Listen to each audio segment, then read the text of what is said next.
कल्प स्थान का, चरक कल्प स्थान का 7वां अध्याय है श्यामा त्रिवृत कल्प।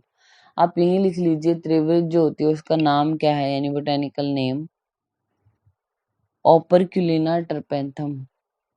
श्यामा त्रिवृत का नाम है ओपर्क्युलिना टर्पेंथम।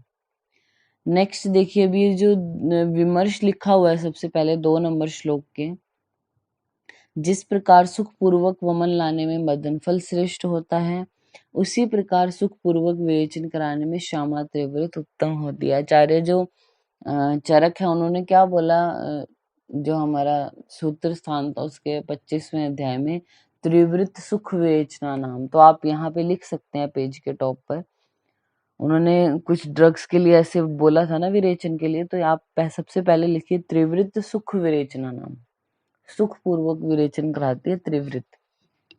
नेक्स्ट है चतुरंगुलम मृदु विरेचना नाम, चतुरंगुलम मृदु विरेचना नाम।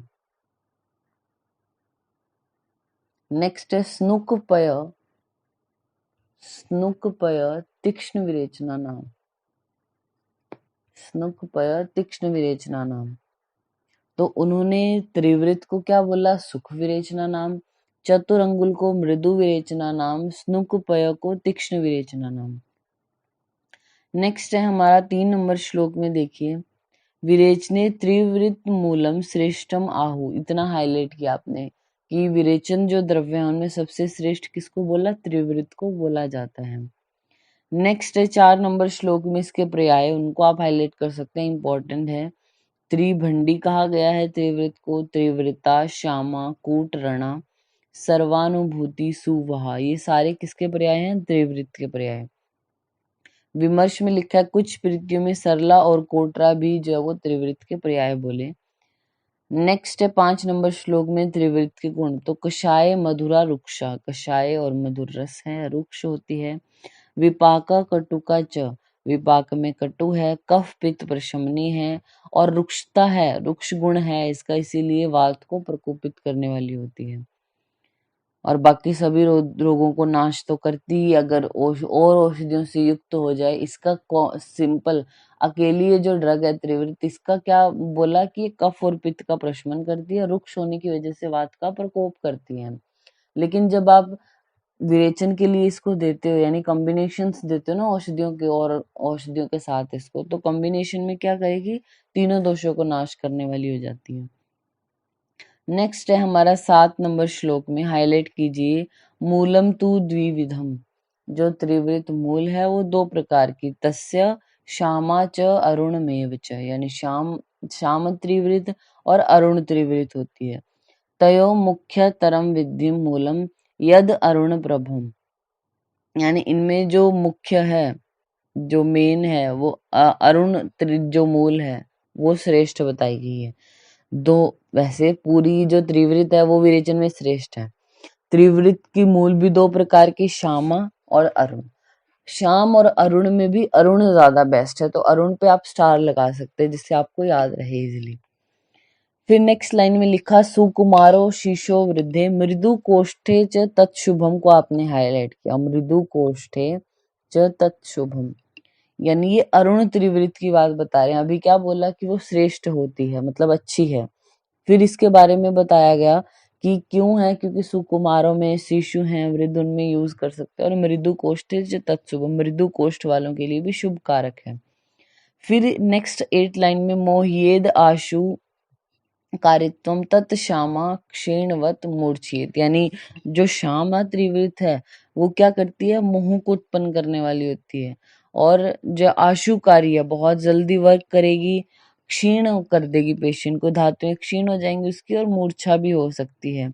और तीक्ष्ण्याद कर्षति हृदय कंठम, तीक्ष्णता की वजह से हृदय और कंठ है इनको कर्षण करती है। आशुम दोषम हर्षति, जो दोष है उनको जल्दी नष्ट करने वाली होती है। सश्यते बहु दोषाणाम क्रूर कोष्ठाश, ये नरा को आपने हाईलाइट किया, यानी जो बहुत दोष हैं, बहुत ज्यादा दोष हैं अगर किसी व्यक्ति में, और क्रूर कोष्ठ है उसका, तो आप जो है वो श्यामा त्रिवृत देते हो। और अगर मृदु कोष्ठ है तो उसके लिए आप अरुण त्रिवृत देते हो। तो आप ये जो 9th नंबर श्लोक है इसकी लाइन को हाईलाइट कर सकते हैं, तैक्षण्याद कर्षति हृदय कंठम आशु दोषम हर्यति अभी सश्यते बहुदोषाणाम क्रूर कोष्ठाश्च ये नरा। इतना आप हाईलाइट कर सकते हैं। फिर नेक्स्ट आता है हमारा 10 और 11 नंबर श्लोक में प्रशस्त जो त्रिवृत है उसके लक्षण बोले, तो आप एक बार 11 नंबर श्लोक में हाईलाइट करना जो हम बोलेंगे। पहले है गंभीरानुगतम सलक्षणम, ये हाईलाइट कर लीजिए। अतिर्यग विस्तृतम च यत, अतिर्यग विस्तृतम च यत। कौन सी त्रिवृत है जो लेनी चाहिए, प्रशस्त कौन सी होती है, तो इसको हम हिंदी में देखेंगे। उत्तम भूमि में उत्पन्न हुआ हो जो, और एक दिन पहले व्रत रखकर शुक्ल पक्ष में श्वेत वस्त्र धारण करके सावधानी पूर्वक उखाड़ना चाहिए। जो मूल भूमि में अधिक दूर तक चला गया हो, चिकना होना चाहिए और टेढ़ा ना हो, अतिर्यग विस्तृत, उसको आपने क्या करना है, उखाड़ना है। उसकी जो त्वचा लेकर सुखा लेनी है, एक पात्र में रख लेनी है। फिर आते हैं त्रिवृत की प्रयोग विधि करके एक श्लोक है नीचे। पेशेंट को स्नेहन स्वेदन कराकर पेया देनी है आपने। फिर दूसरे दिन प्रातःकाल निषोध का सेवन कराएं तो उसको जो है वो विरेचन हो जाएगा। नेक्स्ट है 12 नंबर श्लोक। देखिए आगे 12 नंबर श्लोक के पहले 2 वर्ड हाईलाइट कर लीजिए। अक्षमात्रम तयोपिंडम, निषोध है उसको जब आप कल्क फॉर्म में ले रहे हो तो कितना लेने को बोला, अक्षमात्र, अक्षमात्र आपने हाईलाइट किया। नेक्स्ट है हमारा 23 नंबर श्लोक। देखिए 23 नंबर श्लोक, यहाँ पे अवलेह की बात की गई है त्रिवृत के, तो लास्ट वर्ड देखना इस श्लोक में पाणी तलम तत् करके लिखा है, तो पाणी तल को आपने हाईलाइट किया। यानी जब निषोध का अवलेह आप देते हो तो पाणी तल मात्रा में देने को बोला है। नेक्स्ट इसके आगे हेडिंग है, जैसे आप अपनी बुक में देखेंगे, धनी व्यक्तियों के लिए विरेचक योग बोले। फिर नेक्स्ट में भी धनी व्यक्तियों के लिए अन्य विरेचक योग क्या क्या है ऐसा बोला गया है। नेक्स्ट हेडिंग है पैतृक प्रकृतियों के लिए निषोध का प्रयोग। आप जो राइट पेज है हमारा, यानी 34 और 35 नंबर श्लोक है जो उसकी हेडिंग को हाईलाइट कर लीजिए। 34 और 35 नंबर श्लोक की हेडिंग विरेचनिक तर्पण योग, ये आपने हाईलाइट किया, विरेचनिक तर्पण योग। और यहीं स्टार लगा के आप लिख लीजिए तर्पण योग वमन द्रव्यों में नहीं है, तर्पण योग वमन द्रव्यों में नहीं है। विरेचनिक में आपने तर्पण योग देखा। नेक्स्ट है हमारा 38 नंबर श्लोक। 38 नंबर श्लोक की सेकंड लाइन में देखिए, भक्ष्येद निष्पित आहारम मेत शोधनम उत्तमम। त्रिवृत मोदक के लिए बोला गया, तो त्रिवृत मोदक ये जो हेडिंग है इसको आपने हाईलाइट किया। और इसकी हिंदी की 4th लाइन में देखिए, इस मोदक के सेवन काल में किसी भी नियम का पालन नहीं करना यह शोधन करने में उत्तम होता है। त्रिवृत मोदक अगर आप किसी को देते हो, हमेशा कुछ रूल्स रेगुलेशन तो बताते हो ना कि आपको ऐसा करना है, ऐसा नहीं करना, ये आहार खाना है, ये नहीं खाना। तो मोदक ये जो देते हैं त्रिवृत मोदक, इसमें किसी भी नियम विशेष को पालन करने की जरूरत होती नहीं और शोधन के लिए उत्तम होता है ये। नेक्स्ट हमारी हेडिंग है कल्याणक गुड़ के लिए। तो कल्याणक गुड़ में आप देखिए सबसे पहले 42 नंबर श्लोक, 42 नंबर श्लोक, यानी ये जो पूरा श्लोक पैराग्राफ लिखा हुआ है कल्याणक गुड़ का, इसमें 3rd श्लोका में देखिए लास्ट वर्ड है खाद्येद बद्रो उदुम्बर उपमानम, ये आपने हाईलाइट किया। जब आप कल्याणक गुड़ प्रिपेयर कर रहे हो तो टैबलेट फॉर्म में करना है इसको। तो टैबलेट कितनी होनी चाहिए, कितने प्रमाण की, बदर उदुम्बर उपमान है, या तो बेर के जितना होना चाहिए उसका साइज, या फिर गूलर जो होता है उसकी जितनी गोलियां बना लेनी है, ये आपने हाईलाइट किया। नेक्स्ट है हमारा 45 नंबर श्लोक 45 में आप देखिए गृहिणी पांडु रोगाश्च हन्यु पुंसवनाश्च ते को आपने हाईलाइट किया। कल्याणक गुड़ हमारा पुंसवन होता है। कल्याण का इतिहाता सर्व ऋतुषु यौगिका को आपने हाईलाइट किया। सभी प्रकार की जो ऋतुएं उनमें यूज कर सकते हैं, पुंसवन भी होता है हमारा कल्याणक गुड़। आप यही स्टार लगा के लिख लीजिए कल्याणक घृत उन्माद, कल्याणक घृत उन्माद में। कल्याणक गुड़ जो है वो त्रिवृत का कॉम्बिनेशन है एक, जो कल्पस्थान में बताया, और कल्याणक घृत है जो उन्माद में आता है हमारा। नेक्स्ट इसके बाद है राइट पेज पे देखिए, व्योश आदि गुटिका हेडिंग है।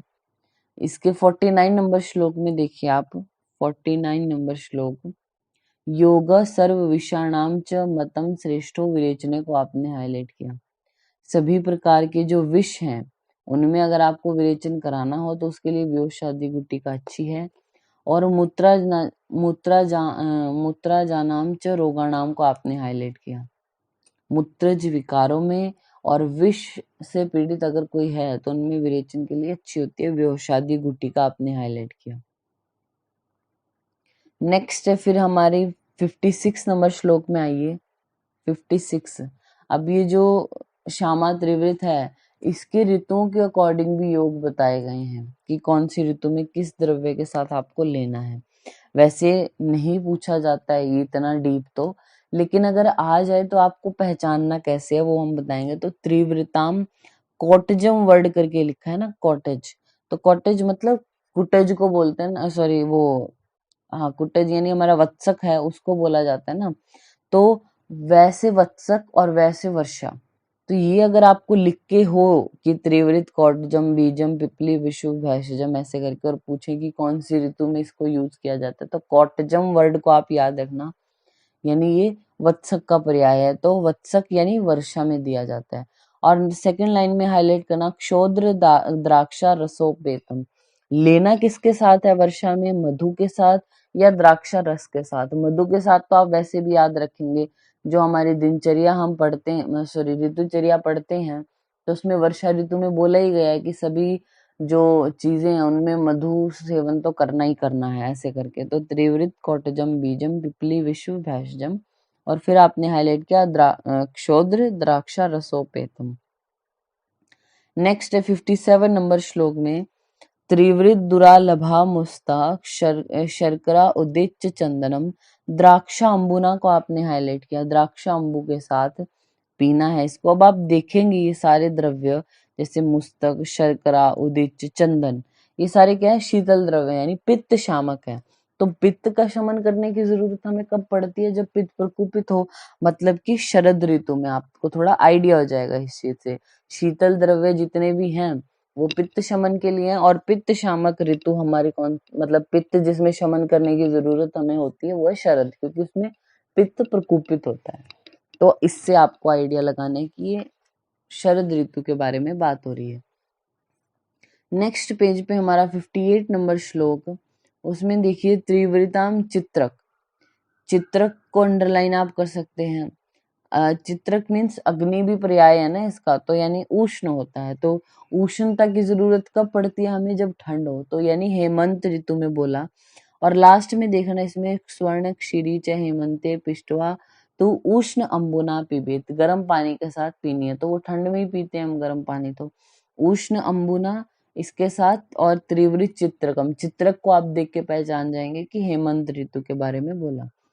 नेक्स्ट है हमारा, एक लाइन करके लिखी है, शर्करा त्रिवृत तुल्या ग्रीष्म काले विरेचनम, त्रिवृत जितनी लेनी है उतने ही इक्वल अमाउंट में आपको चीनी शर्करा लेनी है और उसको पी लेना है ऐसा। तो ये ग्रीष्म ऋतु में बोलेंगे, क्योंकि हम, आपको पता है मीठी चीजें या ठंडी, शर्करा ठंडी होती है ना, तो वो सब कब, गर्मी में यूज करते हैं। तो शर्करा के साथ त्रिवृत का जो योग है, मतलब त्रिवृत का ही शर्करा के साथ, तो वो ग्रीष्म ऋतु में है।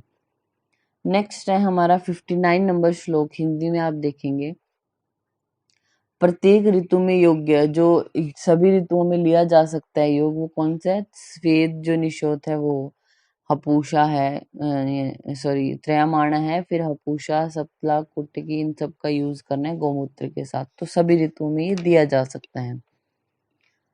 नेक्स्ट है हमारा, जहाँ पे चैप्टर एंड हो रहा है वो पेज ओपन कर लीजिए आप, जहाँ पे योग दिए गए हैं, जहाँ चैप्टर एंड हो गया और फिर इसके योग दिए गए हैं कौन से होते हैं।